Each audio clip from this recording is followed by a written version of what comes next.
Dobbiamo comunque prepararci anche al peggio se dovesse arrivare, come abbiamo sempre fatto in questi mesi. Ci stiamo attivando per l'apertura dei Covid Hospital. La Regione torna a blindare gli ospedali e riconvertire alcuni nosocomi in Covid Hospital. Per Schiavonia, annuncia Zaia, è questione di ore. Il 9 dicembre sarà invece la volta del San Camillo di Treviso, stesso destino per Sant'Orso, Jesolo e Villafranca. Cioè non è che ci sono alternative, abbiamo già capito che questi sono pazienti molto complicati, con una patologia che ha bisogno di cure intensive e di alta qualità. Non è che possiamo pensare di metterli nell'ex ospedale di Monselice chiuso. Alternative, dice Zaia, non ce ne sono, lo dicono i dati. In Veneto i positivi salgono a più di 40.000, la pressione ospedaliera di conseguenza cresce, più 72, i pazienti in area non critica, più 10, quelli in terapia intensiva.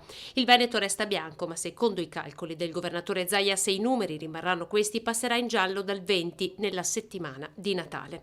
Su questi numeri la popolazione non vaccinata pesa 6 volte tanto quella vaccinata. 6 volte maggiore è l'impatto dei non vaccinati nei ricoveri. Riaprono i Covid Hospital, dunque contemporaneamente è annunciata anche la contrazione di alcuni servizi come la chirurgia del weekend.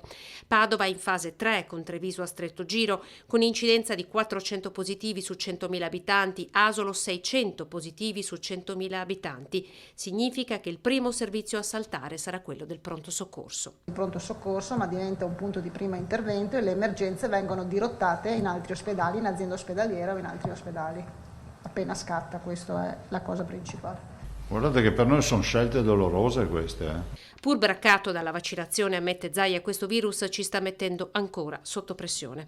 Confermato il trend che vede più che triplicate le prime dosi, restano ancora 630.000 persone che devono vaccinarsi. Ci sono ancora il 10% di 60-69 anni che ancora non si sono vaccinati e che poi purtroppo ritroviamo in corsia o in terapia intensiva, perché se andate a vedere l'età dei non vaccinati vedete cosa accade.